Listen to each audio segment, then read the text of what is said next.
And good morning, everybody. My name is Nicholas Whitaker. I'm the Media Outreach Manager at the News Lab at Google. Welcome to our, I believe, 5th office hour on AMP. Today we're going to be talking with a whole range of experts from Google about AMP and paywalls. We also have 2 more office hours coming up within the next 2 weeks on ads. And Stacy, what was the other one on? Format innovation with a familiar face, product manager Rudy Galfi, who presented on analytics. Excellent. So Rudy will be coming back to us. We'll go deep on all of those topics in the next few Hangouts. I wanted to, first of all, give a quick shout out to everybody who's joined us on the previous office hours. Your questions have been absolutely fantastic, and we appreciate you contributing. All of that feedback is going right back to the team and helping us make this as good as it possibly can be for publishers. So definitely add in your questions into the Q&A app on the Google Plus page. You can also tweet to us at Google News Lab on Twitter with your questions or comments, and we would love to hear from you. Stacy, I'm going to introduce you, and then you're going to introduce everybody else. Stacy is my partner in crime here with these office hours. She's on the search team, and tell us a little bit about what you're doing these days, Stacy. Thanks, Nick. Yeah, actually moved from the Google News team now over to the search team managing media partnerships, but still working very closely on AMP with all these fine gentlemen that we have here in the Hangout today. So we're very, very lucky that we get to tackle one of the essential components of AMP, paywalls and subscriptions. Product manager Ashwin Limaye is with us today. He'll be doing an amazingly detailed presentation that we hope will get you to fully understand exactly how paywalls are going to work in AMP. He is joined by 3 of our technical gurus. We've got Andre Bandara. Wave, Andre. Hello, everyone. We've got Dima Voitenko. Hi, everyone. Okay, we can't see you, Dima, but we can hear you loud and clear. And finally, Sebastian Benz from the DevRel team. Hey, Sebastian. Hi, everyone. All right. Thanks so much, guys. So, Ashwin, kick it off with your presentation, and then we'll hopefully be able to answer all the questions from the folks watching with us live. Sure. Thank you, Stacy. Cool. So, kicking things off, let me start by trying to present my screen. Okay. Cool. Stacy, is that looking good to everyone? Looking good, actually. That is a yes. Okay. Awesome. So today we're going to talk about paywall and subscription support in AMP. Just to kind of set the ground for where we're at. This is one of what what we've been treating for the past few months is one of the important work streams in AMP. You heard about analytics in one of the earlier Hangouts. Today we'll do paywall subscriptions, and then there's ads and format as well. So across these 4 covers the suite of features that we are enabling for AMP. So let's first start with the high-level question. So why support paywalls and subscriptions, right? And trivial as it may seem, I think it's important that we spend just a couple of minutes on why this is so important for AMP and for this open source project. For publishers today, many of them, the paywall is an important part of their business model, and subscriptions are a large part of how their monetization works. Right? So extremely important for publishers today and tomorrow as well. For users, I think the opportunity that AMP brings is to be able to access publisher content across any surface. So be it Google search, be it Twitter, be it Pinterest. And it's extremely important that subscription content is also included when for example, a user comes to Google search and they have a subscription to a particular publication. We want to make sure that they can access their content right there in line as well.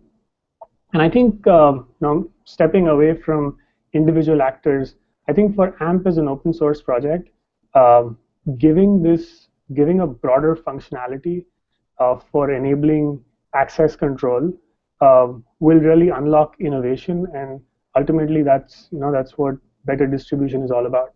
And so even though colloquially we refer to this work stream as paywalls and subscriptions, we decided to name the specification AMP access to indicate that it deals with a much broader slate of questions around access to content. So what do we have today, right? As you can see, a whole bunch of multicolored M&Ms there. Today, different publishers, different paywalls. I think that might be a succinct summary of how to describe how things look today. From something very simple, like metering, 10 free reads a month. I'm sure you guys have seen that on many websites. To referrer-based free content, right? If you click on a link and you're coming from a certain social site, then you can see this. Or if you're coming from search, you see that. So a bunch of publishers, use those kinds of rules. Moving further along the user journey, once a user has started engaging with content from a publisher, there are nudges to sign up for better engagement. So these may take the form of a message that says, thank you for being a reader, sign up here to read more. They may take the form of a premium signed-in experience where the look and feel may change, the ad strategy that the publisher adopts for signed-in users may change.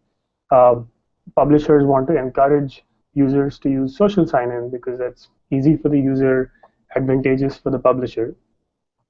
Further along the chain, now that the users started engaging with content and they're seeing a differentiated experience, that's when monetization really begins to kick in.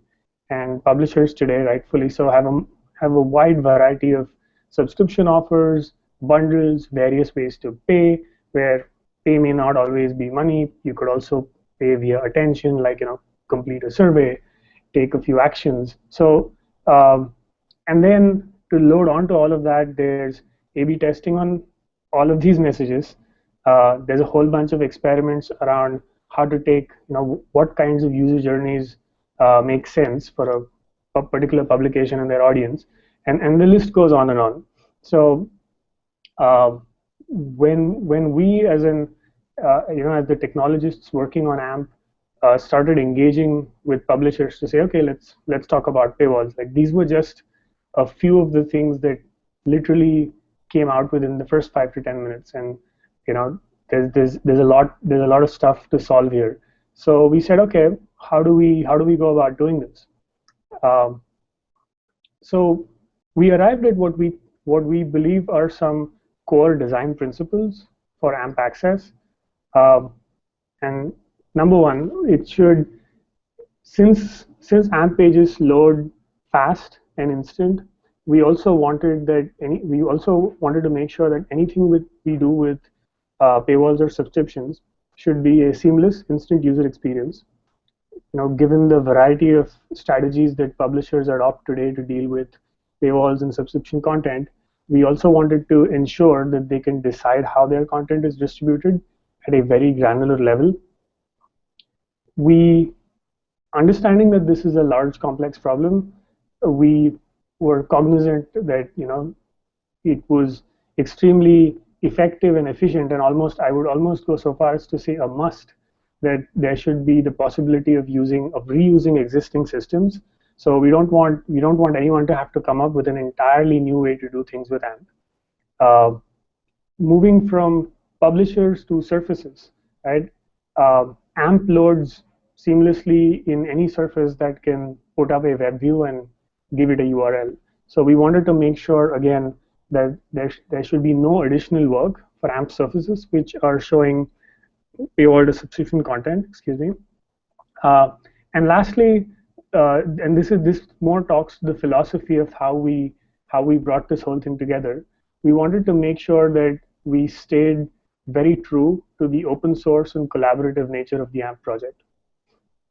So let's dive in, right? And I know I'm going to dive in suddenly very deep with a particular example, and I think the way I'd like to go through this is, let's look at a couple of examples of how typical use cases might work, and then let's zoom back out and say, okay, how does the system actually enable this? So let's first start with the metering use case. When I say meter, I refer to the concept that there's a certain number of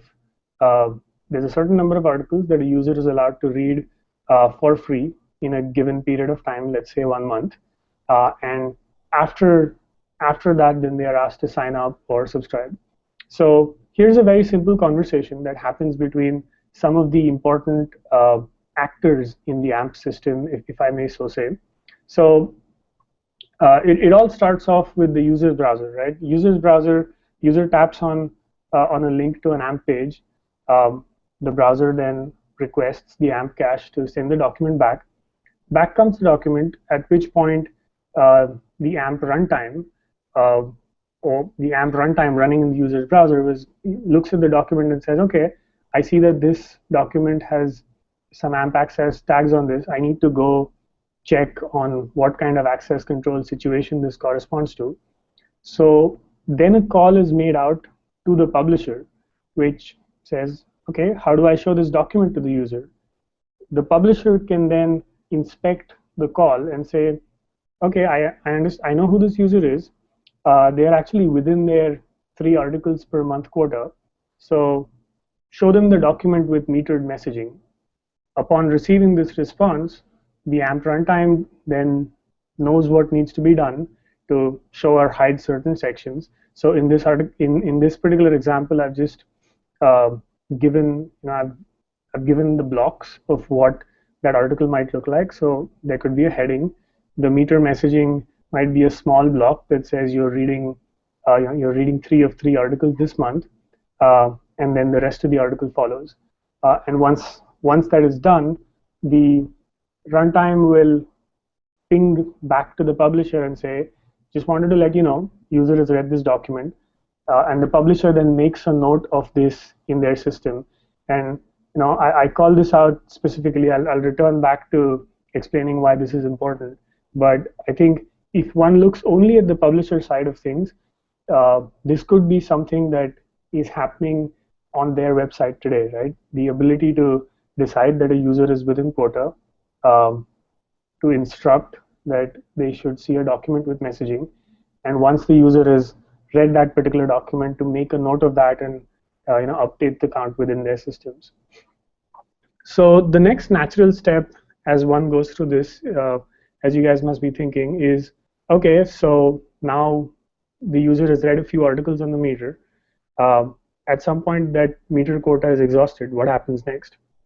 So let's jump to that flow, which is the sign-in, sign-up flow. The top half of this flow is almost similar. So a document is requested. I think at this point it's key to call out that in this example I'm showing that the document is requested from the AMP cache, but that's not a necessity. So the same document could be requested from the publisher's own website or from any website that is out there, as long as the document is correctly marked up and uses the AMP runtime, this flow will work. Anyway, so in this particular sign-in, sign-up example, the publisher in this instance looks at this user and says, oh, this user has actually finished their monthly quota and they need to sign in or sign up. And it instructs the runtime to show a snippet of the document and then the sign-in messaging. So as you can see back on the left, at that point, the runtime shows and hides sections of the document according to this instruction. And what ends up happening is you see an experience that a lot of you may have seen on publisher websites today, which is there's a heading, there's a small free-to-view snippet of the article, maybe a few lines of text and an image, and then there's custom messaging. And I know that this is a little hard to see on the slide here, but think of this more as the blocks and not as the actual specifics. So after the free snippet, there's a message that says you have exhausted your free reads for this month. Click here to log in. What happens next is interesting, and again, this goes back to our philosophy of one, the publisher being able to reuse existing systems, and two, the idea that the so-called control of the sign-in or login experience very much stays with the publisher. There is nothing new or special almost that needs to be done because this is AMP. So anyway, so at that point, the user sees this document and they're probably thinking, okay, I actually want to read the first full article, so I'm going to sign in or sign up. And then they tap on that login link. At this point, the user's browser in a new window opens up a login page from the publisher, hosted on the publisher's domain. This, for a lot of publishers, and some, I'll talk later about some publishers who are beginning to already implement or who are further along down the path of implementing this spec. But at that point, the publisher can take the user through the sign-in, sign-up flow, including any purchases that have to be made. And this can happen on their domain exactly the same way as it happens today.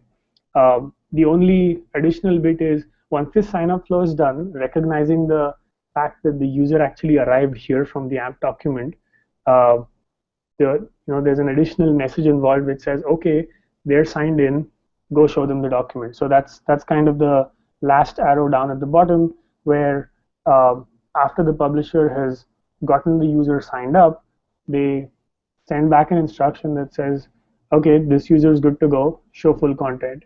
And then the AMP runtime will unpack the document and show full content to the user. So how does all of this come about? I know that I dove a little bit deep into two examples, and I made references to a lot of components that we were using.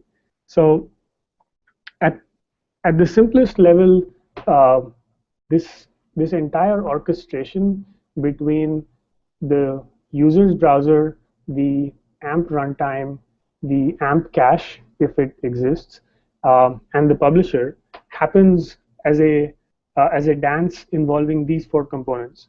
The first, one of the first and most important pieces is the document markup. So when a publisher is creating an access control document, they have to mark the document as AMP access controlled, and AMP access is a tag. I'll show an example of how this tag might look a little later on. So they mark the document as access controlled. They specify the publisher endpoints for auth and pingback. Those are the next two orange boxes on your slide here. So these are the pieces that tell the runtime where to go to ask the question of, hey, I've got this user, how should I show this document to them? And the document markup then also goes ahead and specifies what parts of the document to show or hide based on instructions. So think of the runtime as something that is simply following instructions. When the publisher marks up the document, they make a note of, okay, where are you going to go to ask these questions? And based on the answer that you get back, what do you need to do with the document? So it's a very instructive back and forth paradigm. Moving then to the orange boxes, which are in the publisher domain, there's the auth endpoint. This is the piece that identifies the user within the publisher system. It takes a decision, most likely reusing existing systems. It will decide, for instance, whether the user is on a meter or whether they're a subscriber, and hence what they should be seeing. And then based on this decision, it will instruct the AMP runtime to show or hide sections. This was the arrows going from right to left on the previous slides. In addition to the auth endpoint, there's also a pingback endpoint whose main purpose is to update information within the publisher system when a reader has read the document. A quick side note about why this is significant. Given that AMP is all about speed and efficiency, one of the things that AMP does is, if, for instance, the user is loading up a carousel with 10 documents in it, and you want the ability for the user to swipe from document to document, AMP will pre-render the documents that are not yet in view. If these documents happen to be AMP access controlled documents, then it's extremely efficient from a pre-rendering perspective to have the answer to what pieces to show or not show as early as possible. And so the runtime will go ahead and make the call to the publisher auth point and say, hey, I got this user who's going to read this document. What should they see? However, it's entirely possible that the user does not actually swipe over to that document. So we don't want, we want the publisher to specifically know, one, that access was requested, and two, that whatever response was given was actually redeemed. So did the user actually read the document? Should they update the count within their system? And for that reason, the pingback endpoint is a distinct and important component. The last piece, which is, which from publishers who are implementing this, we're hearing that this is the piece which marries most closely into their already existing system, is the publisher login page. So, that's your regular, here are 3 ways you can sign up. You can give an email address, or you can give a phone number. It could be any system of keeping a tab on the user that the publisher may choose. And the publisher login page, once they have taken the user through the sign-up flow, will then just send the user back to the AMP surface with the right access settings. So it's a dance of these four components that enables the 2 examples that you saw on the earlier slides. So let me go one level deeper now. So now, from seeing the specific examples to back up to what are the components that enable these examples, to then I'm just going to pick on the first component. So here's the AMP access markup. So within what we've done here is we've only picked small snippets from the full AMP document to illustrate how this could look. So as you can see, right up top, there's a declaration that this is an AMP access control document. Then you can see the script ID equals AMP access.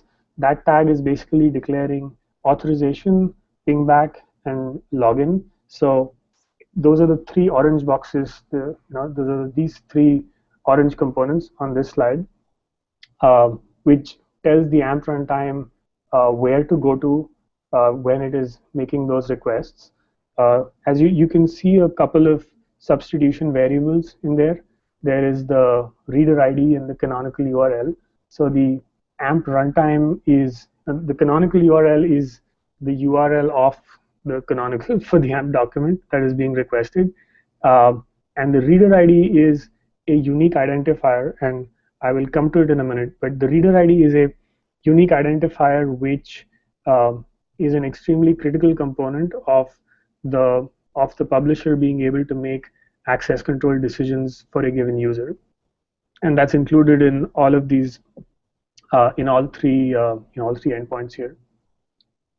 So once that has been declared at the top in the head section, in the body of the document, and this is the markup that I am showing an example of here is quote unquote recommended. We are seeing a lot of publishers using this kind of style.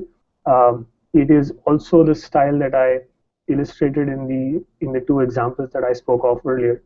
So typically the way this would work is, they'll do sections, and in sections they will identify which section is visible to what response. So there's a section at the top which is visible to users who are allowed access to content. Then there is a section which is conditional to saying they have access but they're not subscribers. So this is a piece which will end up being visible only to the metered users, and it could, for example, have content there that says you have read 1 of 10 articles this month or something to that effect. And then there's the section which can, which becomes visible to users without access. So at the point at, if the instruction says that the user does not have access, then this section will be turned on. This one most likely will contain upsell messaging, and there's an example of upsell messaging there where there's the AMP access.login, which corresponds to one of the endpoints that was defined. So upon tapping that, the runtime will know that it has to send users off to go get logged in and come back. I think as we were going along this, I made a certain simplification in terms of saying the publisher or the AMP runtime is saying, should this reader be allowed to see this document? I think while the this document part of that sentence was probably self-evident, the this user part is interesting. So the way we deal with the this user part is by using what we call as a reader ID. So the reader ID is an identifier that is unique for each user, for each AMP surface, for each publisher. So this is important because one, of course, as the name suggests, it uniquely identifies a user. It also makes sure that the same user coming from two different surfaces is not automatically identified as such. So it is, it is preserving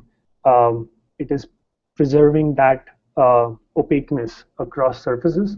And of course, needless to say, we wouldn't want to have the same user being identified as such to two different publishers. So the reader ID is also unique per publisher. It's persistent. I won't go too deep into the details here. Maybe we can take that in questions. But the spec on GitHub, I mean, for those who are interested in the technical details, the spec on GitHub will describe how the reader ID is created and stored and maintained as persistent across user navigation sessions. And third, it's robust. It works across all browsers. So different browsers, as I'm sure you all know, have different policies on how they treat cookies and what they do with data. And the reader ID is one way for us to make sure that that the AMP access solution actually works, no matter which browser the user is coming from. So the sum and substance of this note on the reader ID is that now publishers must use the reader ID to perform the identification, and as long as they're doing that, they can think of it almost as if it were a cookie. So to summarize then, it's 4 components and orchestration between them based on being able to identify a reader using a reader ID. Again, a lot of control in the hands of the publisher in terms of how they make decisions, and I think that's about it. So thank you all for listening, and at this point, let's open this up to questions. Quick reminder of the stellar team that we have here: Dima, Andre, and Sebastian. So yeah, Stacy, let's open it up and get questions from folks. Ashwin, thanks. That's great. And actually, if you just leave that slide up for just a second, somebody in the comment section asked if we can get a list of all the names from the Hangout. So Ashwin, Dima, Andre, and Sebastian are our guests today. And we'll start by opening it up to the participants in the Hangout.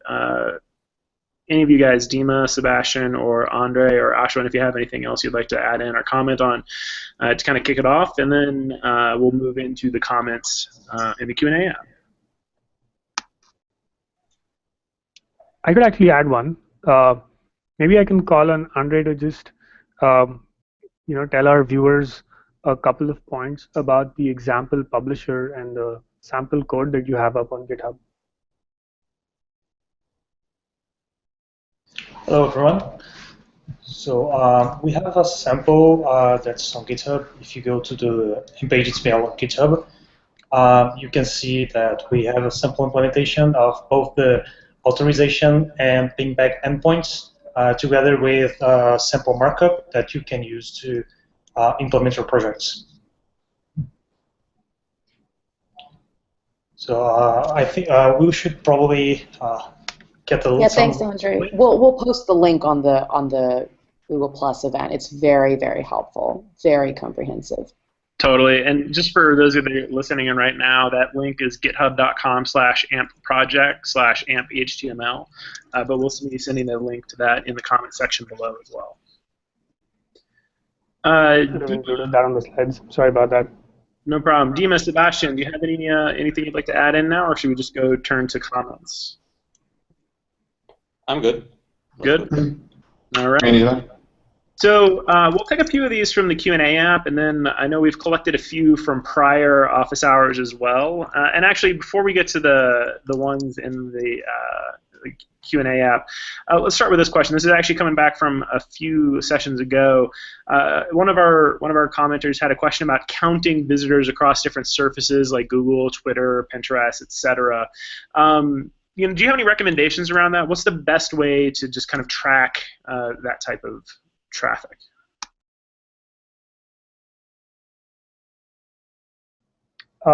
So I think, and I know it's tough to ask a clarifying question here, but if it's about tracking the user, so there's the analytics portion of being able to see a user across different surfaces, and there's a technical spec that is currently being developed to enable some of that. From a subscription and paywall perspective, each of these surfaces will come to will access the publisher endpoint with their own reader ID. Right? At the same time, depending on the particular browser context in which this happens, the publisher may have access to their own cookies. And as the reference implementation will show, it's then possible to join some of the information about reader ID with the cookie and track the user across surfaces. But I think it's important to note that that AMP is still very much the web, and there is still very much, the web across different cookie containers and across browsers displays users as different and distinct, and so that element is still very much a part of AMP as well. Can I clarify, Ashwin? So, because I have a unique reader ID through the AMP project, and I'm reading a New York Times article through Google, but then I also click on a New York Times link through Twitter, that'll count as 2 views for this month of New York Times articles. So there's going to be that depends. So it depends. So if you are using the same browser and the New York Times publisher endpoint has access to cookies, then they may be able to determine that you are the same user. What's important to note is, from an AMP perspective or from a runtime perspective, we are not doing something artificial to hold on to one notion of a user. We are using a cookie-like notion of a user, which comes with both its advantages and disadvantages. So just a further question on that then too. So if you're, let's say on your mobile device, you open up that same page that Stacy was using as an example earlier within Twitter, if it opens up natively within that Twitter app versus, say, opening it up within your Chrome browser, those cookies actually wouldn't be tracked then. Yes, if it's a different cookie jar, then it's going to be, you cannot track the user across the two. Gotcha. There is one small detail here, if I may, Shami. Sure. We do allow different applications to embed AMP articles the way they want. That's just given. But we do recommend strongly to launch login dialogues inside of the main browser, be it custom Chrome tabs on Android, or maybe it's a Safari view controller on iOS. It's definitely our strong recommendation. First of all, because it's very convenient for a user. They're very likely already being logged into some social networks, so they can use social logins much easier, or maybe they forgot their password and they can go through the forgot password flow much faster. Either way, it is a much better user experience. So if that login point is reached, login dialog is merged, then in this case, reader ID can be joined between a native application and the browser, the session already open. So in this case, if you've already been to New York Times, even if you could not make the connection before, at this point you will be. And if you're already a New York Times subscriber, that means your user experience is so much better. You immediately auto-logged in, and you can go back to AMP to read document again. So there are basically additional opportunities for us to do joins of identities here. That's great, Dima. Thanks. And actually, we have a couple follow-up questions that might be related here, and this is just bordering on my knowledge of all this, so bear with me. I got Tim Eggert is actually asking. He's saying, is the reader ID really working across all browsers on the same device? And I think this is actually kind of going back to what we were talking about earlier. So if they have, let's say, Safari as well as Chrome, if they open up an AMP page in one or the other, it sounds to me like that those IDs would not transfer across between those two different browsers. Is that correct? Correct. We follow the rules of browsers. I mean, we don't circumvent the browsers. I mean, they're there for a good reason. And to start with, we can't really physically violate those constraints. However, again, we do have some more opportunities for people, like login endpoint, for instance, to join that information and provide a better user experience. Even that's not happening. Even if applications choose to use web views or different browsers. I got another question from Tim as well. He says, is it possible to restrict delivery of content to the user browser prior to the how to show document check? In other words, by a synchronous request from AMP cache to the publisher. Very good question. And this is something that is, so as of today, as the spec stands today, we're not doing that, and there were a bunch of efficiency and speed reasons for not doing so. But this is definitely an idea that has come up in various conversations, and we're trying to figure out if that is something that can both be accurate, secure, and performant. So stay tuned. That's great. Thanks. Diego Camargo. Hopefully I got his name right. He asks, all callback URLs must be an HTTPS protocol? Correct. They all have to be HTTPS. They all have to follow course protocol. We have in our specification, special section that describes how security is has to be set up across all through course protocol, and we also have a sample application that showcases it as well.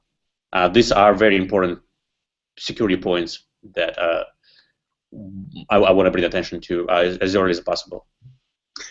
That's great, Dima. And actually, a follow-up to that by Brady Dale around security. He's asking, if reader ID is persistent, isn't that giving malicious sites another data point to use to specifically identify users trying to work around tracking blockers?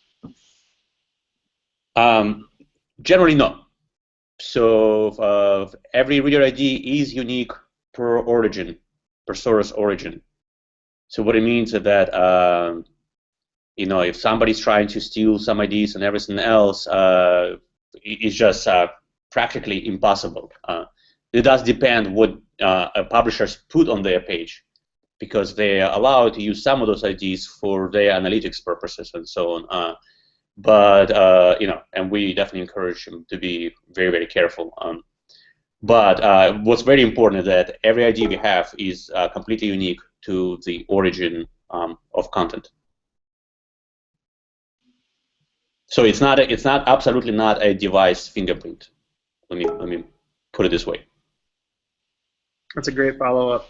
Another question from Tim Eggert. He says, is it possible to use AMP without AMP cache to restrict content delivery to really entitled users? I'm not sure exactly what he's asking for there, but perhaps. I think I understand.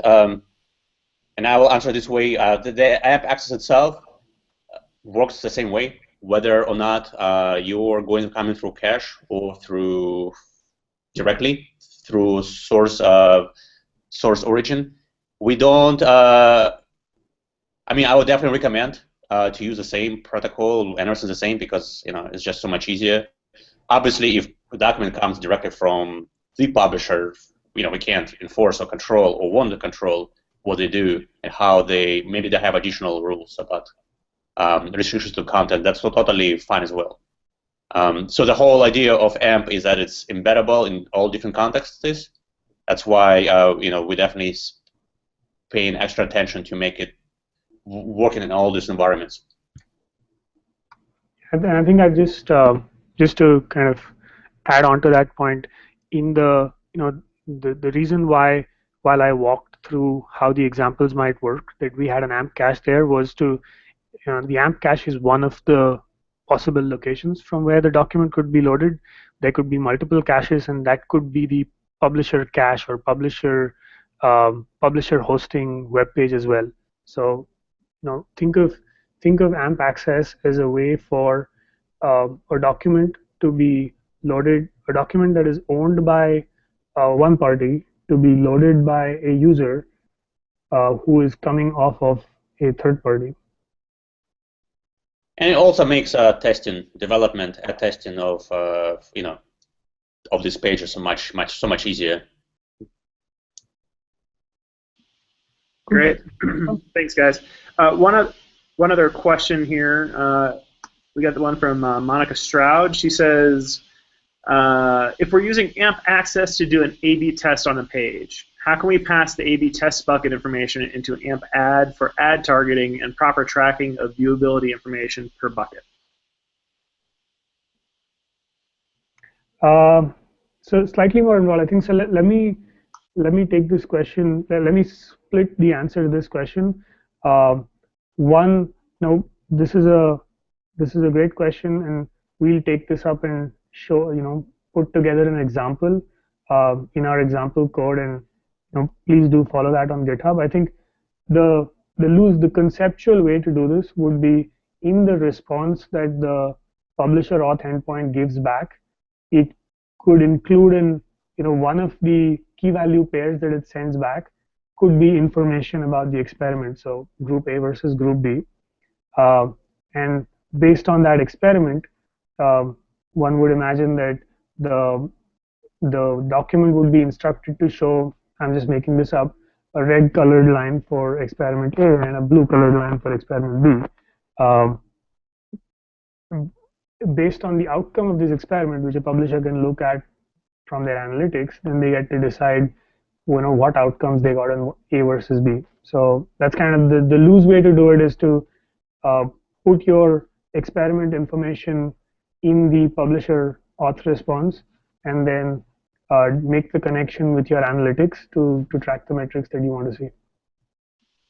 That's great, Ashwin. And Monica, also, we'll be doing another deeper dive on ads specifically next week. So if you have, and for anybody really, if you have more ads-related questions, definitely bring those back with us next week, and we'll actually go back through the comment section from this session and answer those questions again next week as well. So you should have access to that. Another question from Brady Dale. This is more of kind of a philosophical question, I think, but Brady asks, he says, while the goals of AMP are definitely laudable, why isn't Google working with W3C to create a standard rather than creating a standard in-house? I would say that the open source nature of the AMP project, I don't know how you want to think about a standard versus an open source project that becomes a de facto standard. Let's say that it's very early days for AMP right now, and we're working with the entire community of technologists and publishers to figure out what works. Nothing would make me happier than for the community to feel like we have reached a point where this can become a standard. Yeah, so really at this point, it's about the fact that it's open source, that multiple people are contributing into it. It's a community effort versus it being, say, like a quote-unquote in-house effort. And then, hopefully in the future it'll become something more of a standard. And Ashwin, maybe you can comment. Go ahead, Stacey. Oh, okay. Well, I was going to say, Ashwin, maybe you can comment more on this since you were in all the early conversations. But with something as diverse and varied across the industry as access in the form of paywalls and subscriptions, specifically for this component in AMP, I know you guys were so open-minded. The earliest conversations were with publishers just to understand what their metering system looked like, what their access structure looked like. And there really isn't a standard across the industry, nor are we trying to set a specific cookie cutter mold. The idea for Access and AMP is that you can customize your access as much as possible, and it should still work in AMP, so it is a better experience for users and for publishers. No, I think very true. I think you said that probably better than I would have. But the AMP Access solution that I presented a brief view of is very much the result of conversations with multiple technology partners, many publishers, many rounds of back and forth. And for what it's worth, while there are a handful of publishers that are actively implementing, and then another larger group who's figuring out how they want to jump into the implementation, you will note that on GitHub we still call it version 0.3.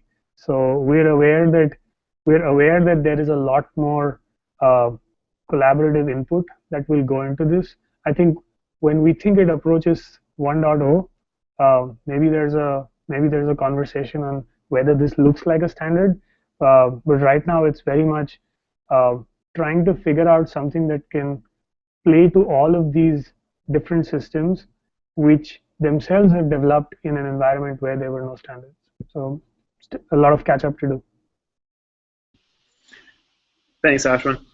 So we have a couple other questions here. There's a whole series of questions actually from Eduardo Nobrega Jr. Unfortunately, he's actually using Google Translate. Well, not unfortunately. Fortunately, he's using Google Translate to ask his questions. So we're going to have to respond back to him in text in the comment section afterwards. But just for others who might be interested in these questions, we'll follow up, Eduardo, with you shortly on this. But for everyone else that's watching, these might be useful questions as well. So. The first one, he is asking, what is, and this might not be completely related to paywalls, but what is the importance of the pages in AMP for local SEO? For example, Google will favor local directory sites that develop the pages AMP beyond the desktop, or would they favor more of the desktop HTML version? And actually, we've answered this question previously, but Ashwin, if maybe you could just kind of touch base on this very quickly. Sure. I think the way to think about AMP on mobile or local is it's a format that enables the page to load instantly. It's a format that is designed keeping performance and cacheability in mind. Yeah, Ashwin, I'm going to interrupt you for just a second. I think your microphone's getting caught in your sweater there. Oh, sorry about that. Probably heard a lot of wool. Not trying to pull wool over your ears. So sorry, as I was saying, AMP is, and sorry if I sound like the AMP blog on this one, but AMP is a lot about performance, about speed, and about cacheability. So to the extent that a publisher or a website can create a page that has relevant content that loads very fast, just like all things search, the search algorithm takes into account many signals, of which speed of loading and relevant answers are just one. So there is nothing specific that Google will do because you are AMP, but the benefit that you may get because of AMP will definitely be reflected in how your pages show up. Thanks, Ashwin. And actually a follow-up question to this, too, again, from Eduardo. He's asking, he wants to know, is the best option to first create a website for mobile devices using WAP or WAP, or first create the desktop version? I think that honestly, it depends a lot on what your property is and what you're using it from. Like, if your users, if you believe that most of the users that you have are going to be on desktop, then I imagine you would create the desktop first. But I don't think I have sufficient information here to give a recommendation. So it's kind of more just personal preference on that one. That's true. Looks like that one was already asked. That was that one. Here's one from Kamlesh Kumar. Kamlesh asks, he says, we have a web and WAP or WAP separate, so we need to add AMP canonical tags in both. I'm actually not sure what he means when he says we have WAP separate. If you mean you have a separate HTML page to be delivered to WAP, so in general, yes. I mean, in general, if you have the AMP canonical tag in both, it's a good question because there's a one-to-one mapping between the two. So that's what puts me off a bit on that.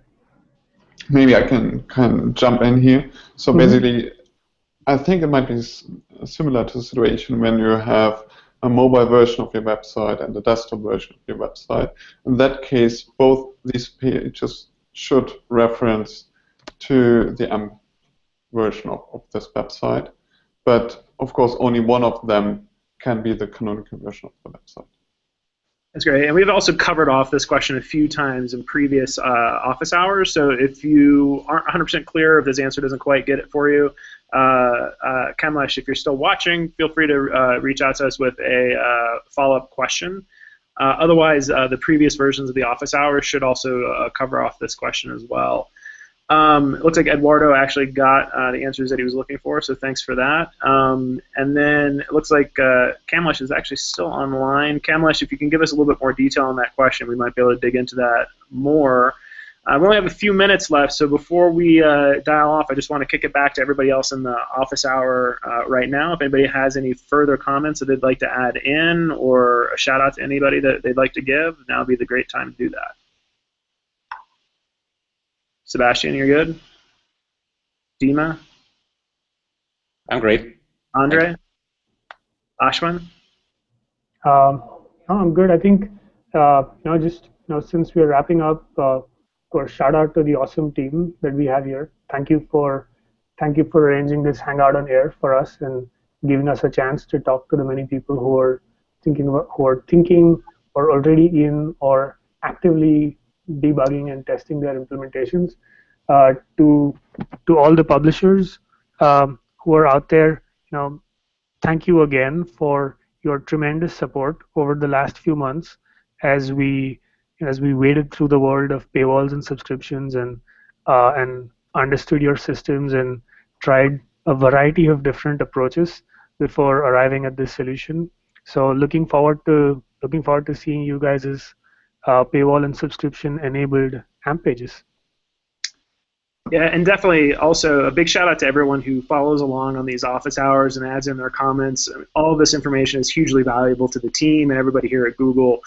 Tim Eggert has one last question that he snuck in at the last minute here. He says, who to contact if one would like to add their own tracking plugin?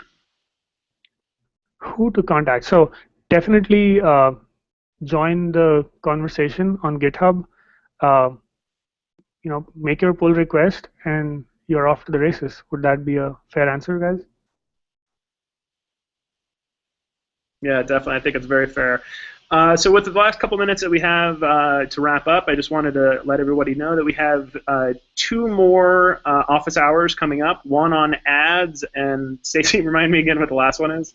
Format innovation. Format innovation. So ads and format innovation, we're going to get Rudy back in at the last session. We're also going to have, after those last 2 office hour sessions, well, first of all of these office hours are available on our YouTube page. You can find links to our YouTube, our Twitter account, our Google Plus page, all on our website at g.co/newslab. We're going to have all of these wrapped up in a bow for you, waiting for you to go back and watch them again. And feel free to add additional questions if they have not been answered. You can send us questions via Twitter at Google News Lab. You can send us comments and questions on our Google Plus page as well as our YouTube page. We do pay attention to all of those. And then as well, tune in next week on Friday at 9 a.m. Pacific time, where we'll be doing another session on ads, and again the following week. And then after that, we're going to take a 1-week break, and then we're going to jump right back in with a whole other series of foreign language office hours. So we'll have them in Italian and Spanish, We'll have them in German. We'll have them, I believe, in Russian as well. So if you weren't able to get all the answers that you needed in your local language with this office hour, we're definitely going to be continuing to do more of those. But once again, just wanted to thank everybody that joined us today on the office hour. Andre, Ashwin, Dima, and Sebastian, and of course Stacy. Thank you, and we'll see everybody next week. Have a good weekend, everyone. Thanks, everyone. Have a good weekend. Bye. Bye. Bye. Thanks, everyone.